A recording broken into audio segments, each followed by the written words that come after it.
Hello, everyone. How are you tonight? All right, there we go. Now we are live. How's everybody doing? Doing good, I hope.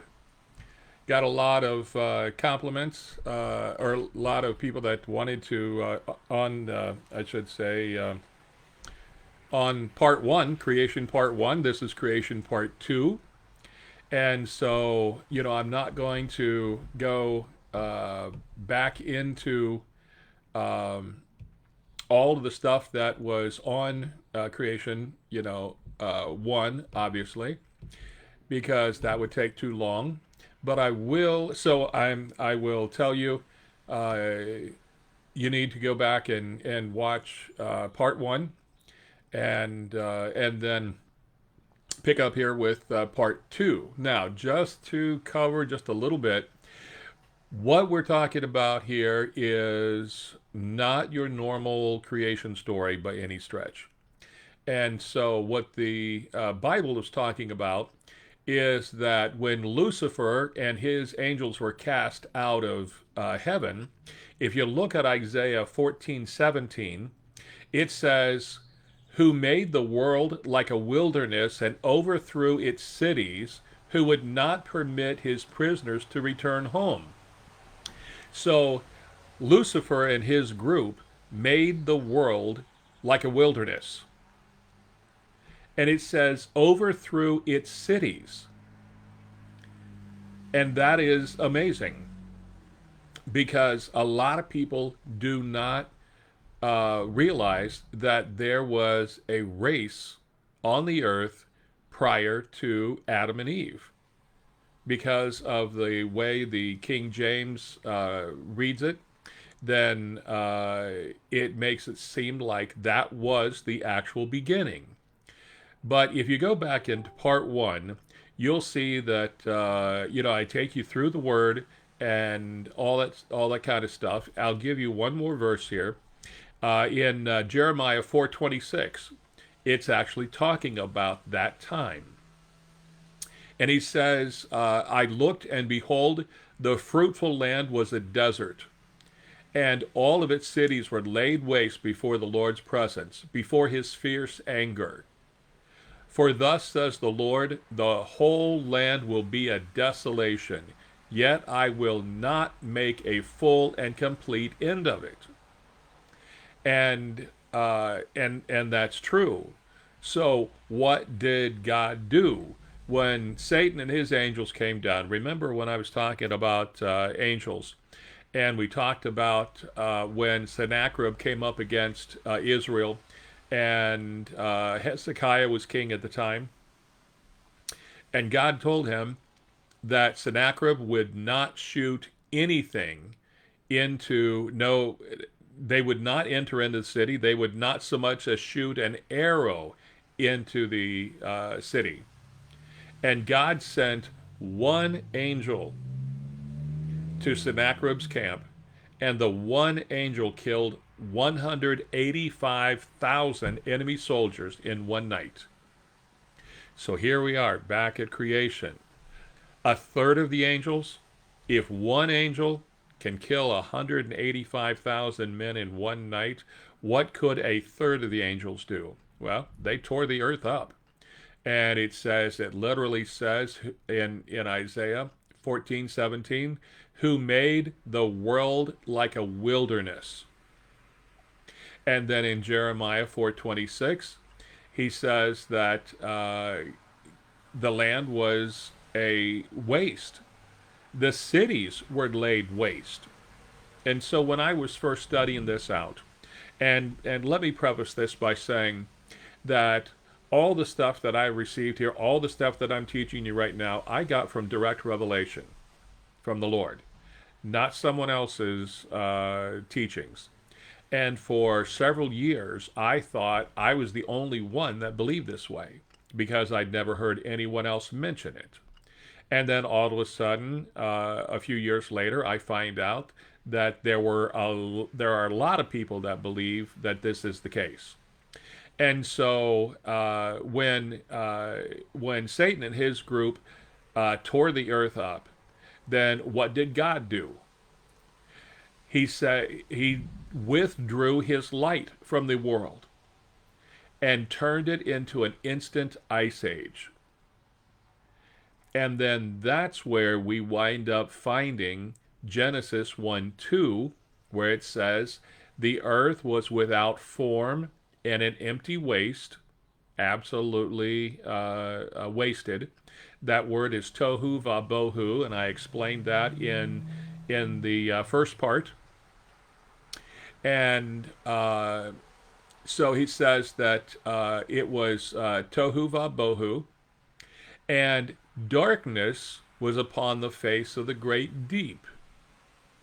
And so that's where we found the Genesis 1:2. God's light was not there. And so before I go on to Genesis 1:3, okay, let me come across, I came across another stunner. And during the time between Genesis 1:1 and Genesis 1:2 is a very long time. Okay? All kinds of things happened. And again, catch up on most of them in the creation part 1. So I'm going to go on here. And as I mentioned in the teaser, what does the Bible have to say about dinosaurs?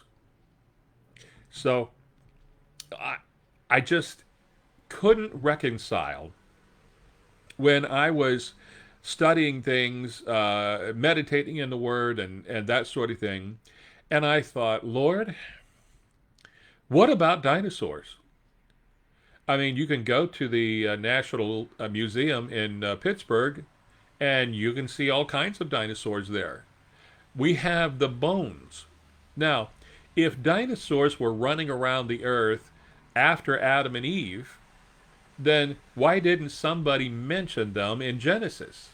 You would think that such ominous animals running around, somebody would mention them. But they were conspicuously absent. And then that's when the Lord took me to Job. Job is the oldest book of the Bible, by far. And so if you didn't notice that, then, or didn't know that, then let me be the first to tell you, Job is the oldest book of the Bible. Okay? So when you start reading the Word of God, a lot of people start at Genesis. And so, but then if you're going to read it chronologically, you have to start with Job. Now, virtually everything that happened in the book of Job could have happened after Adam and Eve until I got to chapter 40. Job chapter 40, verse 15. And here's what it says. He says, now, behold, now the behemoth. Now, you guys, let me, before I go further, let me say this one thing. You know that if you've been with me for any length of time, you know that I teach out of the Amplified Bible. I absolutely love the Amplified Bible. This is one instance where I don't like the Amplified Bible because they tried to describe what the behemoth is, and they decided that it had to be the hippopotamus. Okay? Now, keeping that in mind, when you listen to the description of the behemoth, it will become apparent we are not talking about a hippopotamus here. Okay? And so he says, behold now the behemoth, which I created as I did you.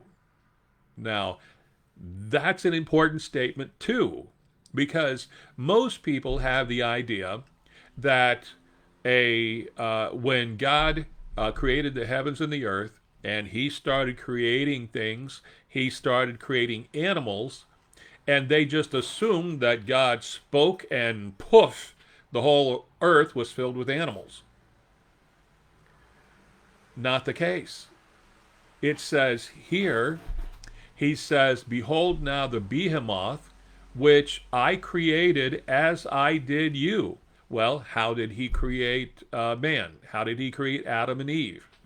God took Adam and Eve and he sculpted them out of the clay, the world's most amazing sculpture, and he put everything in place, hooked everything up, and then breathed into Adam and into Eve, and they became a living soul. And then he created one man, one woman, told them to procreate and fill the earth. Well, now there are roughly 7.5 billion of us on the earth at this moment. Okay? And so from two people, God filled the whole earth. Now here he's saying he created the behemoth the same way he created us, in that he sculpted that out and breathed life into the thing, and suddenly it became a living being. Okay? So he said that's why he says, I created the behemoth the same way that I created you. It's like, wow, no puffing. Okay? What he did was same thing, one male, one female, let them procreate. Okay, and I'll get into that a little more later. So right now, he says that, behold, now the behemoth, which I created as I did you, he eats grass like an ox. Okay. 16, verse 16, see now his strength is in his loins, and his power is in the sinews of his belly. Now, up to this point, you would think, okay, that might possibly be a hippopotamus. Okay. But then, verse 17, he says, he moves his tail like a cedar tree.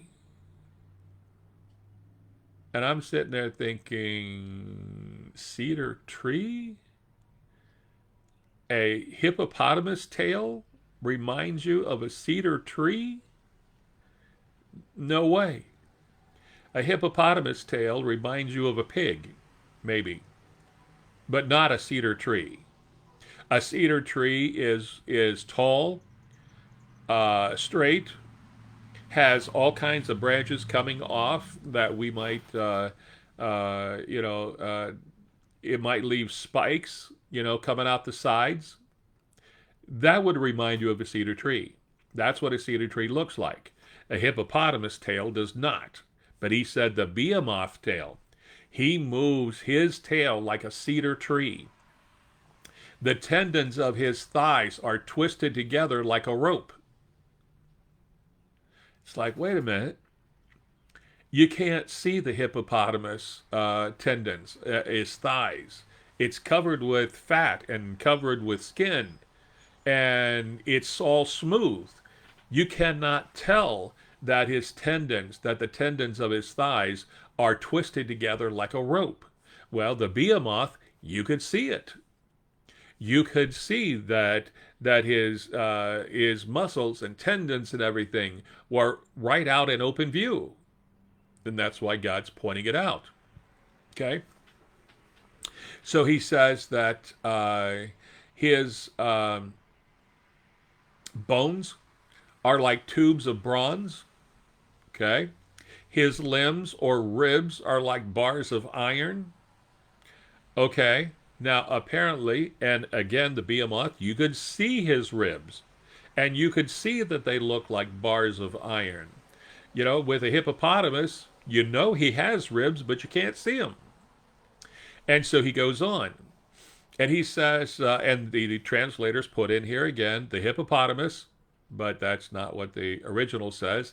It says that the behemoth is first in magnitude and power of the works of God in animal life.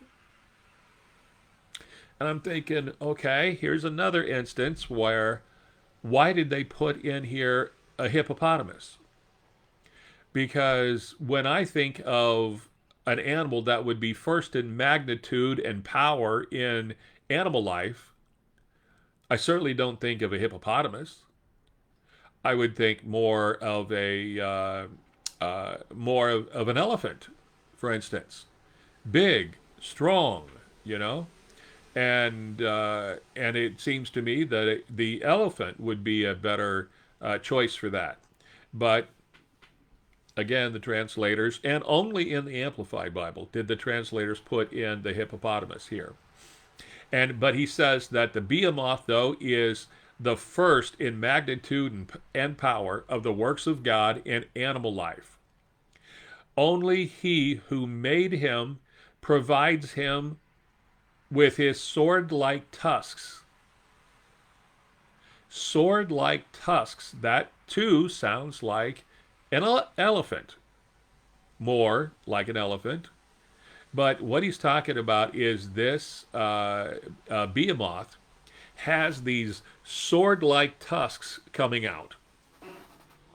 And he says only God who made him can bring his sword to, or bring near his sword to master him. He says you're not going to master that animal. Well, we've mastered hippopotamus. We've mastered elephants. Elephants are great for people in India use elephants all the time for labor and that sort of thing. And God's saying, you won't do that with the behemoth. He is too big and he will not play that way.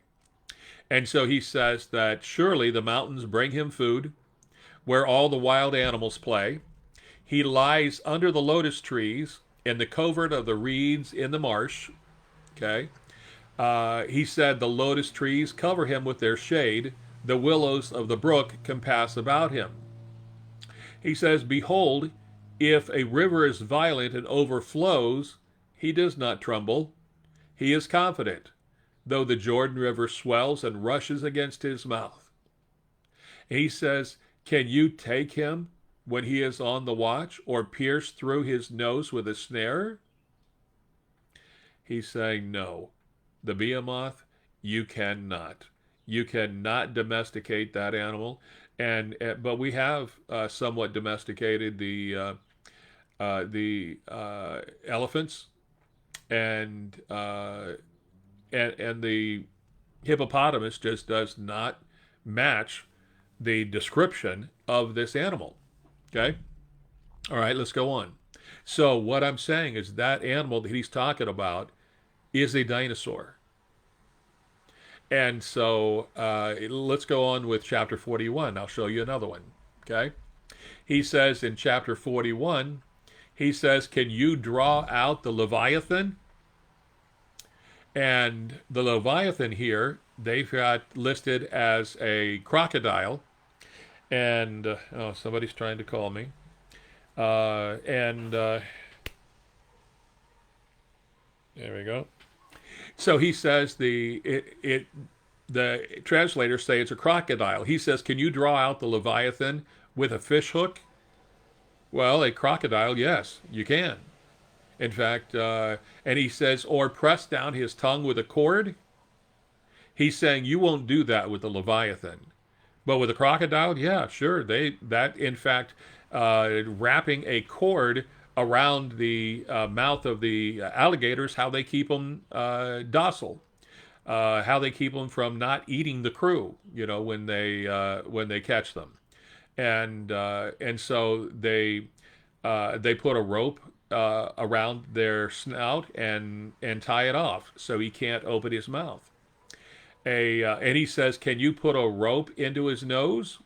Yeah. Crocodile, yes. Leviathan, no. Or pierce his jaw through with a hook or spike? With a crocodile, sure. But not the Leviathan. He says, will he make many supplications to you, begging to be spared? Will he speak soft words to you, to coax you to treat him kindly? Will he make a covenant with you, to take him for your servant forever? Who will play with the crocodile as with a bird?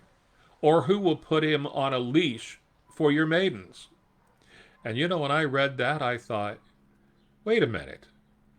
Several years ago, there was a advertising company that had this beautiful model walking down the street, and she had a crocodile on a leash. And it was, I thought, wow, isn't that amazing that the Bible talks about that first? And maybe that's where they got the idea. I don't know. But he's saying the Leviathan, you are not going to put a leash on him. You are not going to, walk him down the street. Your maidens are not going to play with him. Then he says in verse 6, will traders bargain over him? Will they divide him up among the merchants? Well, a crocodile, yes, they do that all the time. I mean, that's where we get crocodile boots, we get crocodile handbags, we get crocodile belts, crocodile, billfolds. Yes, but he's saying with the Leviathan, you won't do that. And then he goes on, and he says, can you fill his skin with harpoons?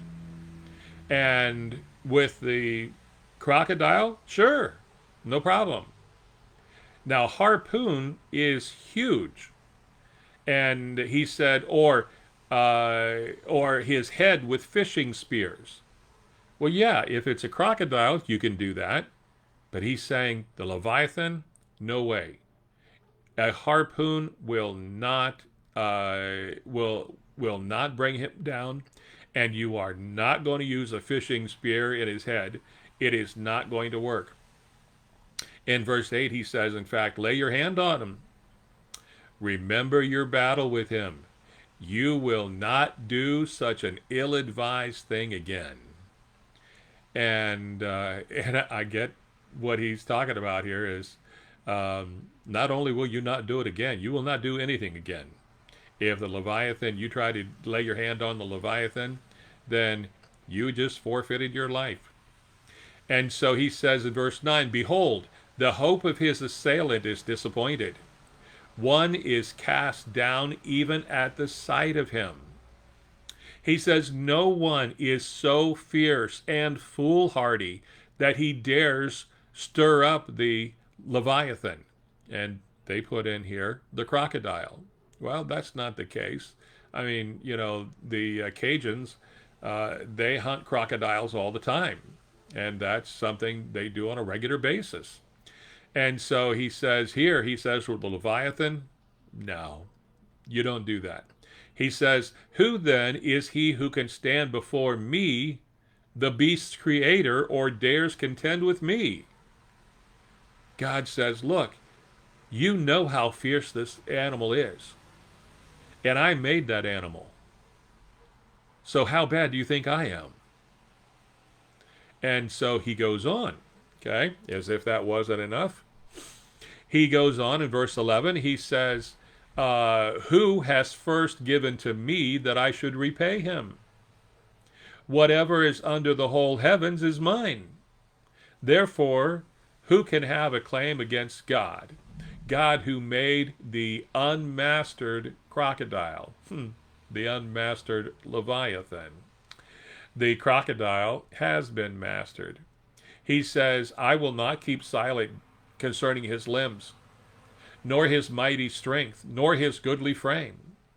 He says, who can strip off his outer garment, his coat? Well, we do that with, like I said, we do that with crocodiles all the time. Strip off their outer garment, make them into handbags, make them into belts and all sorts of things. But he says, Leviathan, who can strip off his outer garment? Who can penetrate his double coat of mail? And I think that's one of the things that, one of the reasons that the translators put in here that was a crocodile. Because of the double coat of mail. He said, who shall come within his jaws? And he says, who can open the doors of his lipless mouth? Here's another situation where it's like, okay, now if you're talking just about the lipless mouth, then yeah, I suppose you could be talking about a crocodile, but not the rest of it. And he says his extended jaws and bare teeth are terrible round about. No question about that on the crocodile. He says, but it's even more terrifying on the Leviathan.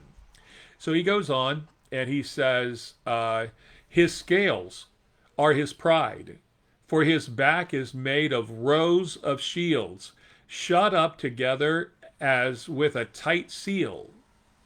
He says, one is so near to another that no air can come between them. Wow. He says they are joined one to another, they stick together so that they cannot be separated. Well, the crocodile's hide is separated all the time. Now, catch verse 18. He says his sneezings flash forth light. His sneezings flash forth light. That doesn't describe a crocodile. And his eyes are like the reddish eyelids of the dawn. Okay, that could, yes.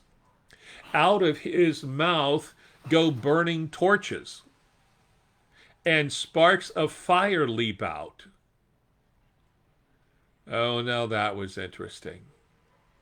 He says, out of his nostrils goes forth smoke, as out of a seething pot over a fire of rushes. Sound like a crocodile? No. He says in verse 21, his breath kindles coals, the coals of fire, and a flame goes forth from his mouth. That isn't what happens with the crocodile. He says that in his neck abides strength, and terror dances before him. The folds of his flesh cleave together. They are firm upon him, and they cannot shake when he moves.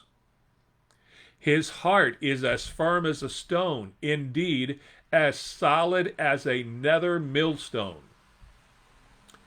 He says, when he raises himself up, the mighty are afraid.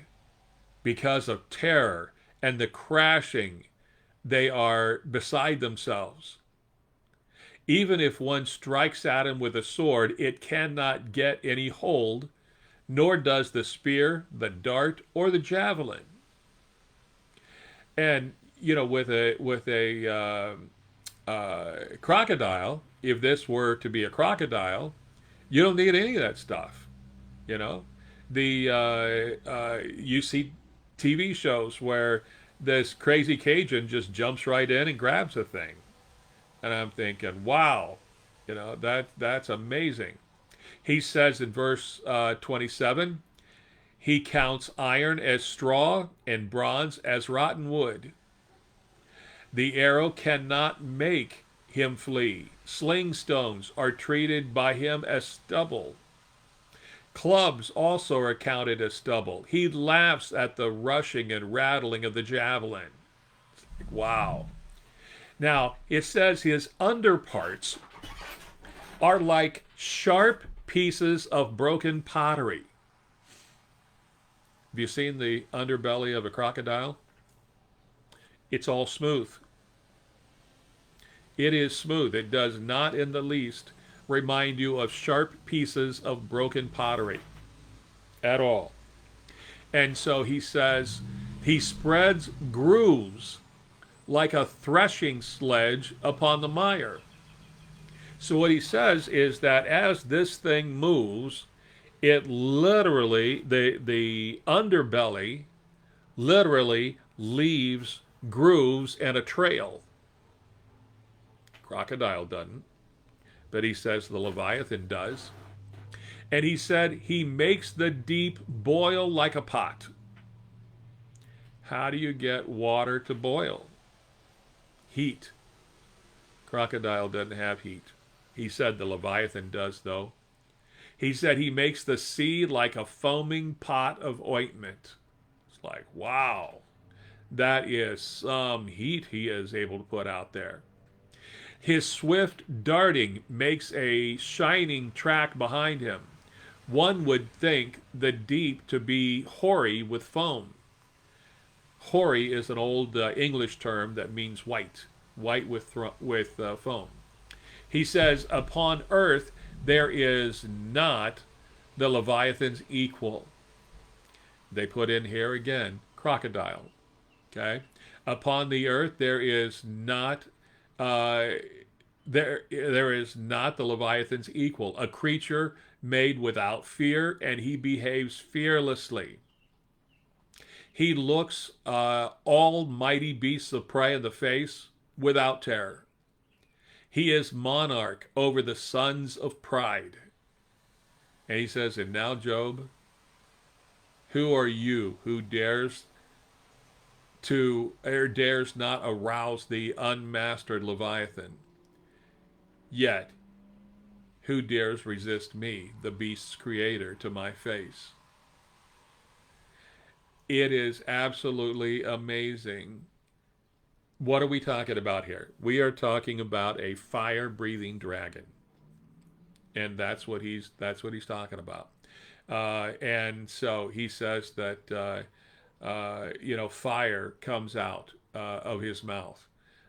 Smoke, he breathes out smoke, and he's and I when scientists talk about scientists talk about some of the dinosaurs, they were talking about how in a beast like this, like the Leviathan, that their digestion is so slow and the food that they eat rots in their stomach, gives off a gas. And then when they exhale, sparks happen there. When they clamp their teeth together, sparks flash, and that's what sets the gas off, and then fire comes out at that point.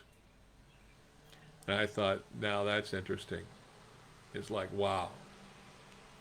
And so here, between Genesis 1:1 and Genesis 1:2, we find the Bible actually does mention dinosaurs.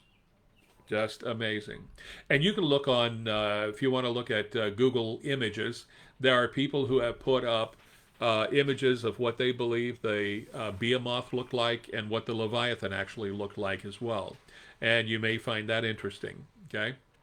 And so now let's go on. Remember what I said about God withdrawing his light from the earth because Lucifer and his angels tore the place up? It created an instant ice age. Okay? Now you'd think, okay, wait a minute. We've got the sun that puts out tremendous amount of heat. It's a ball of gas that's on fire and it burns 24/7, 365. Okay? Keep it in mind, according to Genesis, God did not make the sun until day 4. It also says that when we go to heaven, then God's light is going to illuminate everything. There is no sun, there is no moon, because the light of Jesus, literally the light that comes from his face, is so perfect. He says there are not even shadows. And so when this earth is destroyed, and it will be destroyed by fire, then he is going to make a new earth. And this new earth, as I figure, is going to be somewhere in the neighborhood of 25 times bigger than our current earth. And I can go into that at another time. But right now we're talking about creation. And so he says here in Job 9:5, he says, God who removes the mountains, and they know it not when he overturns them in his anger, who shakes the earth out of its place, and the pillars of it tremble, who commands the sun, and it rises not. Okay, you remember back in Genesis that that happened. Actually, the sun, it was exactly the opposite. The sun did not go down for about a day. because Moses prayed.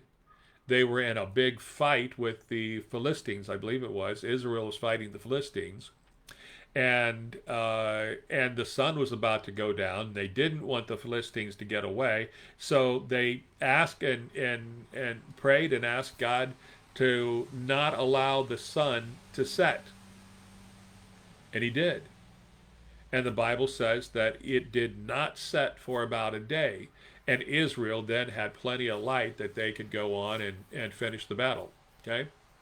So, but he says, he who commands the sun, in verse 7, who commands the sun and it rises not, who seals up the stars from view, who alone stretches out the heavens and treads upon the waves and high places of the sea, who made the constellations, the Bear, Orion, and the loose cluster, Pleiades, and the very vast starry spaces of the south, who does great things past finding out.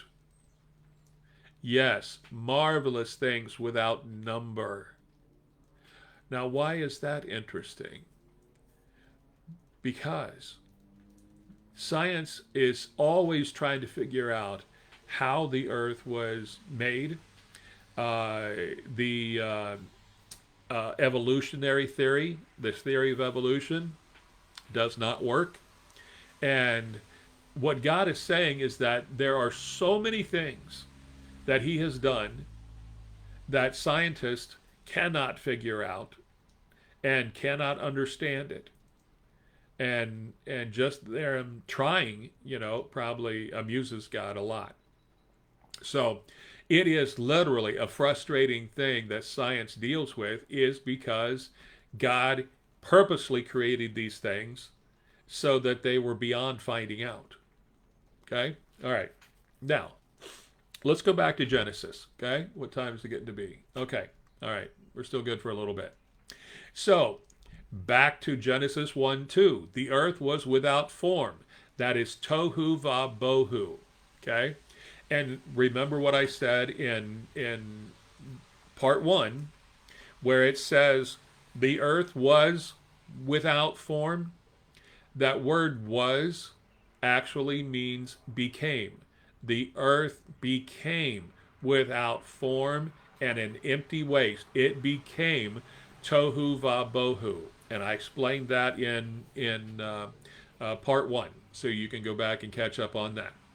So he says that it was an empty waste, and darkness was over the face of the very great deep. So God's light had been withdrawn. And he says the Spirit of God was moving, hovering, brooding over the face of the waters. Okay? Now, when the earth became tohu va bohu, became that empty waste, and it says here that it was God's Spirit, the Spirit of God was moving, hovering, brooding over the face of the waters. The place was flooded.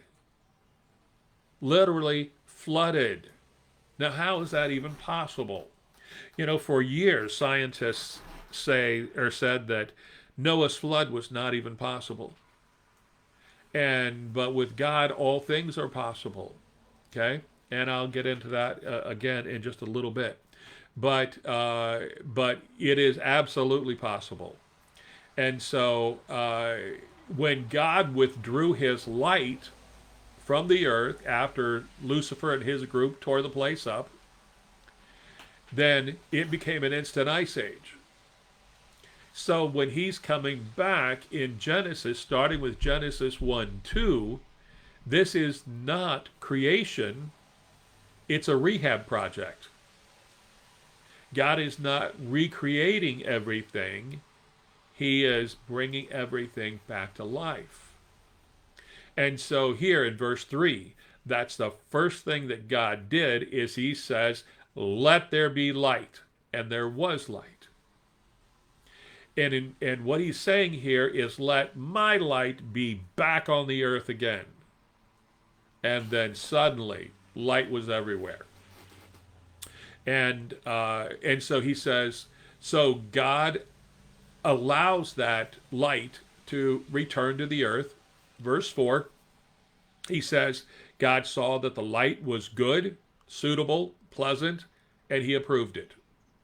And God separated the light from the darkness. Okay? And God called the light day. Now keep in mind, God still hadn't made the sun yet. Okay? Not yet. But it's his light that he says, this is day. And the darkness he called night. And there was evening and there was morning one day. Now, when he talks about evening and morning, even to this day, our day, our clock rolls over at midnight. At 12:01 starts a brand new day every day. That isn't the way it was originally made. It was originally made evening first, then there was morning one day. And so even today, the new day starts for the Jewish people. The new day starts at 6 o'clock in the evening, not midnight like it is for us. It starts at 6 o'clock in the evening. That starts the new day and goes until 6 o'clock in the evening the next day. Okay? And so when the Jews are talking about the Sabbath starts on Friday night at 6 o'clock and goes till 6 o'clock on Saturday night. Now notice he says here, one day. Now the King James said the first day, the second day, the third day, okay? That's not what the original says. That's not what the Amplified says. And we'll go into that again in just a few minutes. Let me not get ahead of myself, okay? So in verse 6, he says, let there be a firmament, the expanse of the sky in the midst of the waters, and let it separate the waters below from the waters above. What waters above? And he says, and God made the firmament, the expanse, and separated the waters which were under the expanse from the waters which were above the expanse. And it was so.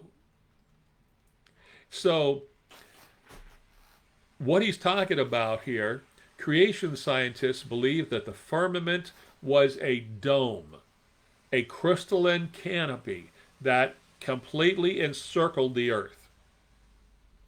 And there are reasons why they believe that. And they also believe that that dome is what protected the earth from solar radiation.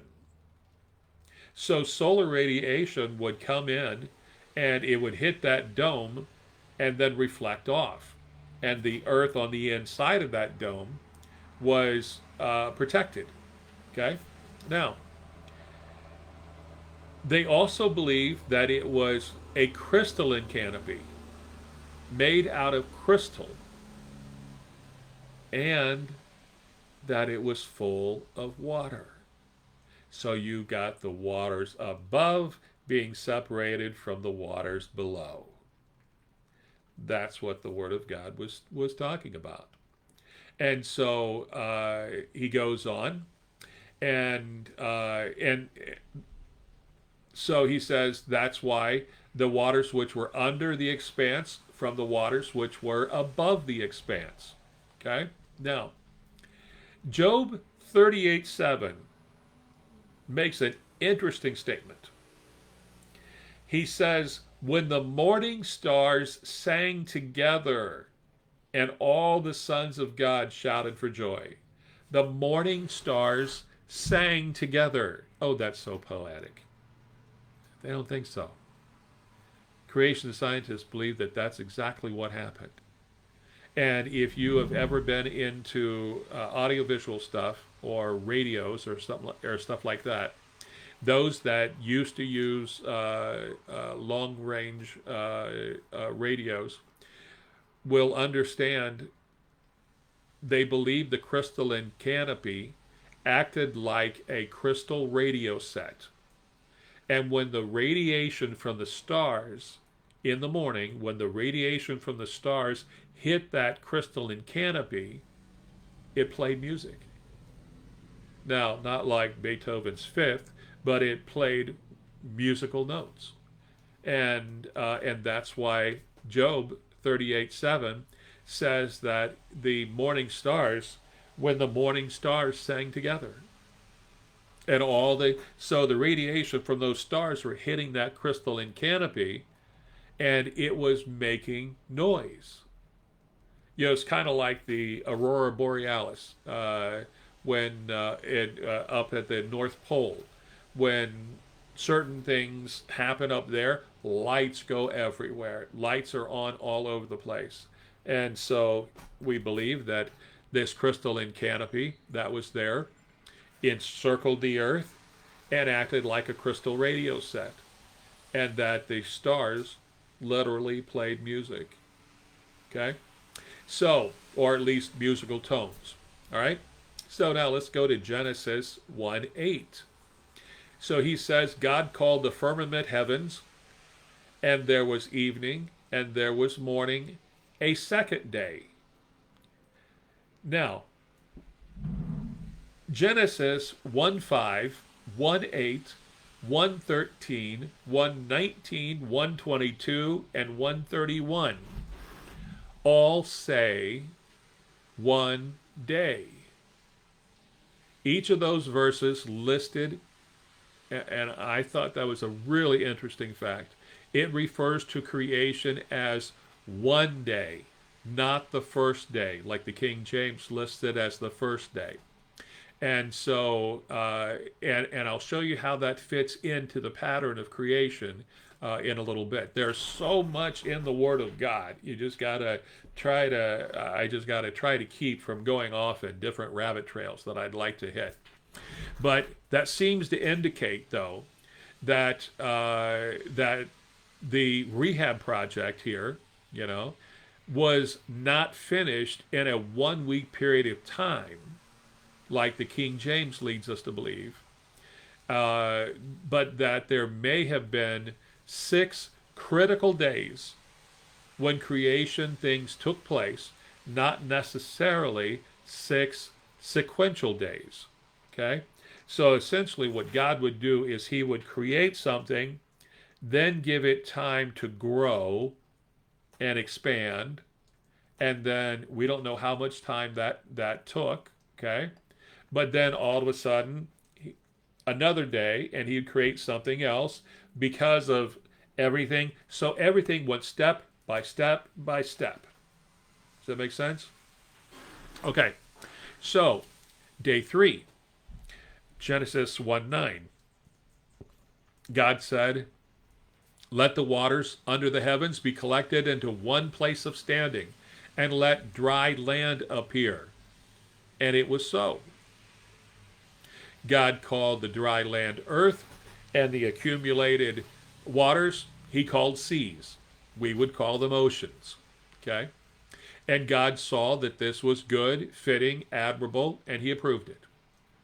And God said, let the earth put forth tender vegetation, plants yielding seed, and fruit trees yielding fruit, whose seed is in itself. What's he talking about? All fruit has seeds in it. The strawberry has the seeds on the outside, whereas most fruit has the seeds on the inside, like a banana, or like a grape, or like an apple, or virtually anything else, okay? And he says that they have the seed inside itself, each according to its kind upon the earth, and it was so. So, seed time and harvest is an ongoing thing. It never stops. So when the seeds, the fruit falls to the ground, and seeds are planted in the ground then, and then they can be, they start growing, and a new generation starts out, okay? And so he says that the earth brought forth vegetation, plants yielding seed according to their own kinds, and trees bearing fruit in which was their seed, okay, each according to its kind. And God saw that it was good, suitable, admirable, and he approved it. And there was evening and there was morning, a third day. Now, I always thought that God separated the waters and caused the dry land to appear on one day. Then he called for the vegetation to begin the next day. That's not correct. God caused the waters to part, the dry land to appear, and the vegetation to start coming forth the same day. How is that even possible? Because it wasn't creation, it was rehab. The earth had just gone through an ice age. And so all this stuff starts to come back to life again, which would be the grass type of vegetation. Okay? Then he mentions the fruit in which was their seed. Okay? And that's important. Again, I won't won't do that right now. We'll get that again. And he says, so another thing to keep in mind is that there was evening and morning. Okay, again, the original day with us starts at midnight and proceeds until the next midnight. But with God, the day begins at 6 p.m. and goes to 6 p.m., the next day. And so let's go on to Genesis 1:14, which is day 4. So God said, let there be lights in the expanse of the heaven to separate the day from the night, and let them be signs and tokens of God's provident care, and to mark seasons, days, and years. God literally set up time at this point. Time. And a way to be able to tell time so that everything operated like a precision timepiece. And the sun was in its place. All the planets were in their place. At that time, Pluto was still a planet. Just saying. And so they all went around the sun. Although to modern man it looked like the sun revolved around the earth, and that's what they thought, but actually the earth revolves around the sun. It's the sun that stays put and we move around it. Okay? And so God created a way for time to be accounted for. And it's like, wow, okay.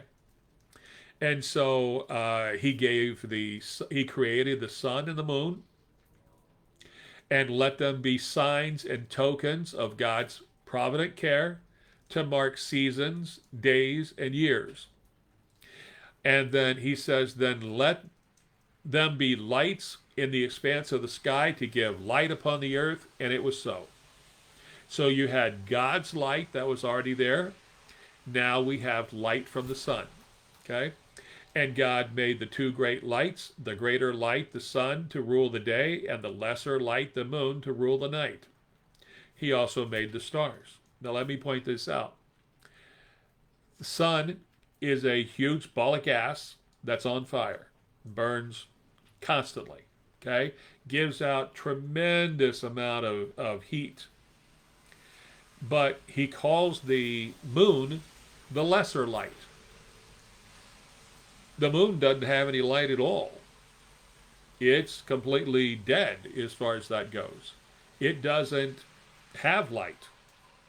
The lesser light that it does have is the light coming from the sun, because the sun is constantly shining, and we only have nighttime, when the earth revolves enough to where we're on the back side of the earth. It's constantly revolving, and then it turns ever so slowly, and when we get to the back side, suddenly it's nighttime because the rest of the earth is in the way and it's blocking all the light.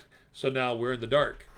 And then the earth keeps moving, and then suddenly, about 6 or 7 o'clock in the morning, it comes out the other side, and all of a sudden, light again. Why? Because the earth has rotated to the point that we are now coming into the side where the light is. And so the stars, okay? You'd be surprised how many times I've told people, and they've been shocked to find out that stars are not planets. Stars are suns.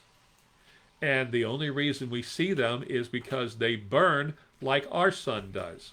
So you look up into the night sky, you see all those pretty little lights up there. Those are huge balls of gas that are on fire, just like our sun is. Okay? Some of them absolutely horrendous in size. And maybe one of these days I'll get into that a little bit more. Okay?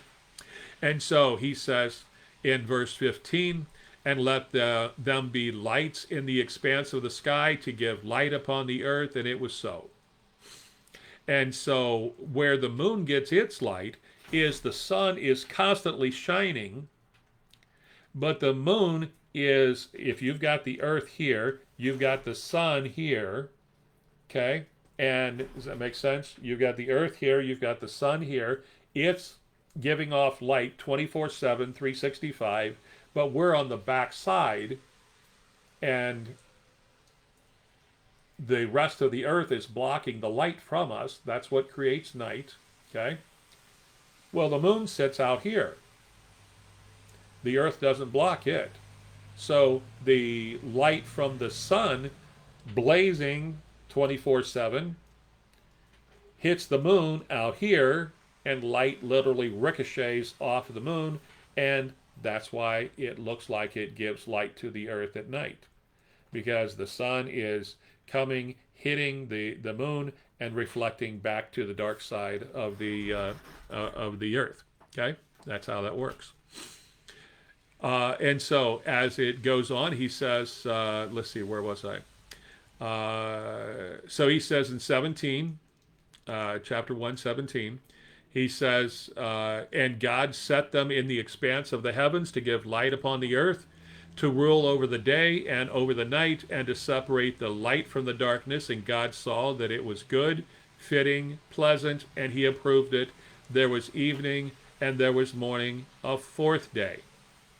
So this is the day he created the sun and the moon. However, light was the first thing that on day one, his light is what hit the earth. Okay? And so as it goes on then, God doesn't need the sun in order to light the world. And in the new earth, this, just so you know, this earth is going to be destroyed by fire. And one day, God knows the exact day that that's going to happen. The atmosphere is going to ignite, and the atmosphere is literally going to roll off. And it's a civilization-ending event. By that time, we will all be gone. And so when you on the new, then he's going to create a new heaven and a new earth. And like I said, the new earth will be, in my estimation, about 25 times bigger than our current earth. And there are going to be other things that are going to be different as well. So if you look at Revelation 21:23, the city of God is literally, this is the time when he is going to, the city of God sits in heaven, and it is going to come down and merge with earth, the new earth. And he says the city has no need of the sun or moon to give light to it, for the splendor and radiance or glory of God illuminate it, and the Lamb is its lamp. And so also Revelation 22:5 says, and there shall no more be night. Okay. So if you like night, get your fill of it here because it's not going to be there. There's not going to be any nighttime. He says they have no need for lamplight or sunlight, for the Lord God will illuminate them and be their light. And they shall reign as kings forever and ever throughout the eternities of the eternities. Okay? So, also in, notice in Genesis 1, the sun and the moon were not only for light, but as tokens and symbols. He was telling men that you could literally set your watch by them. The preciseness of the sun and the moon's rotations were perfect. This is, of course, the beginning of astrology. This is where the beginning of astrology took place. Okay, now I see that it's already been an hour. And let me see here real quick. We've got more than enough for part 3. And I think this would probably be a good place to stop. And I see that a lot of people have joined us. I see Victoria was worried about not making it on time, and looks like Victoria, looks like you made it. And hello to all the rest of you that also made it during the live, Facebook Live. And for those of you who are watching it in archive, thank you so much for watching it as well. And I also want to welcome all the new members of the Seed, the Bible study. The Seed is growing. We started out a little over a month ago and had maybe 35 or 40 members. And because you guys like the teaching, because you share this page, we are now up over 330 members in just a month's time. So if you will, continue to share the page, continue to invite people to join. Not just they have to send a friend request to me first, okay? But then encourage them also to join the Seed, which is another page off of my Facebook page, okay?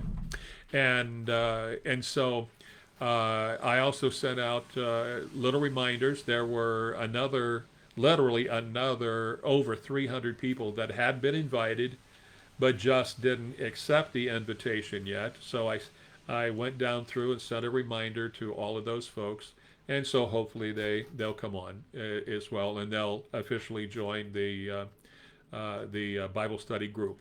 Okay, so I appreciate all you guys. Thank you so much for listening to me, and thank you for all the kind words and things. I know this is a lot to take in, but there's a lot of information in the Bible. That's why when I first started 40 years ago, I wanted to find out what does the Bible actually say versus what we've been taught. And they don't always match. And this happens to be one thing that doesn't match. And real quick, I'll give you another thing too. How many times have you heard preachers say that people who do not accept Jesus as Lord and Savior will spend eternity in hell? I heard that all my life. Literally, all my life. Well, guess what? They don't. And if people would just, and I'll explain it in greater detail at some point, but this is one of those points where what we've been taught is not what the Bible says. Okay? Because people cannot go to hell and stay there forever. Where is hell? It's in the belly of the earth. Did I not just mention a few minutes ago that God is going to destroy this earth? Yes.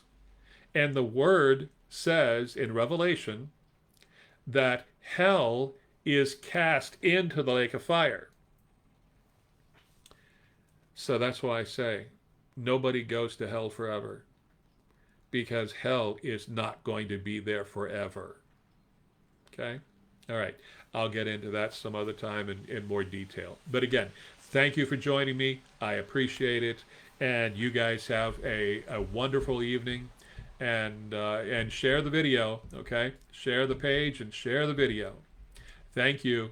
Bye-bye.